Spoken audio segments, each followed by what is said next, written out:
போன ஞாயிற்றுக்கிழமை தமிழா பாத்தீங்களா? அதுல ஒரு தம்பதி வருமானம் குறைவா இருக்கிறதா சொல்லி குழந்தையே பெத்துக்க கூடாதுன்னு முடிவு பண்ணிட்டதா சொல்லிட்டு இருந்தாங்க. நல்ல முடிவு தான், பாராட்டத்தக்க முடிவு. அவங்க ஒரு நல்ல பகுத்தறிவாளர்கள்னு நினைக்கிறேன். என்ன சொல்றீங்க? திருவள்ளுவர் கூட மக்கட்பேருன்னு ஒரு அதிகாரம் எழுதியிருக்காரு. நீ சொல்ற அந்த அதிகாரம் முழுக்க அவரு நன்மக்கட்பேறு அப்படின்னு தான் பேசியிருப்பாரு. அதுக்கு அர்த்தம் என்னன்னு அந்த திருக்குறள் 10 திருக்குறளையும் படிச்சாதான் தெரியும்.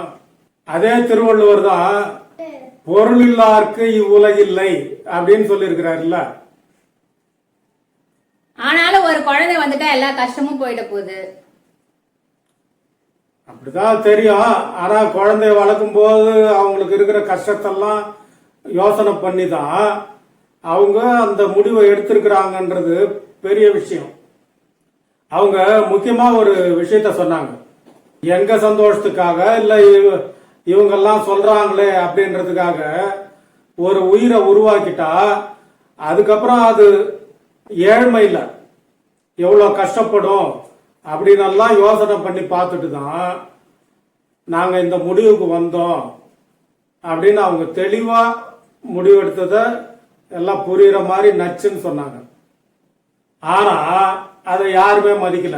திரும்ப திரும்ப இல்ல இல்ல நீங்க ஒரு குழந்தை பெத்துக்கணும், நீங்க ஒரு குழந்தை பெத்துக்கணும் அப்படின்னு அவங்கள சங்கடப்படுத்திக்கிட்டே இருந்தாங்க. அது ரொம்ப அநாகரிகமான செயல்னு நான் நினைக்கிறேன். அவங்கள அப்பா அம்மாவா பார்க்கணும்னு அவங்க நினைக்கிறாங்க. இது எப்படி சங்கடப்படுத்துறது ஆகும்? அதுக்கு அர்த்தம் என்னன்னா குழந்தை பெத்துக்காதவங்க, வாழ தகுதி இல்லாதவங்க அப்படின்னு ஏளனமா பேசுறாங்கன்னு அர்த்தம். அதாவது மலடி மலடன்னு மறைமுகமா சொல்றாங்க. அவங்க பேசுறதோட ஆவுடைய புணம் சேர்ந்து அதே மாதிரி பேசுறது ரொம்ப ஆச்சரியமா இருந்தது.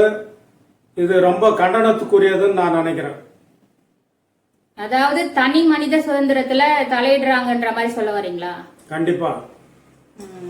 சேனலை சப்ஸ்கிரைப் செய்யுங்கள், வீடியோவை லைக் பண்ணுங்க, ஷேர் பண்ணுங்க, கமெண்ட் பண்ணுங்க. நன்றி.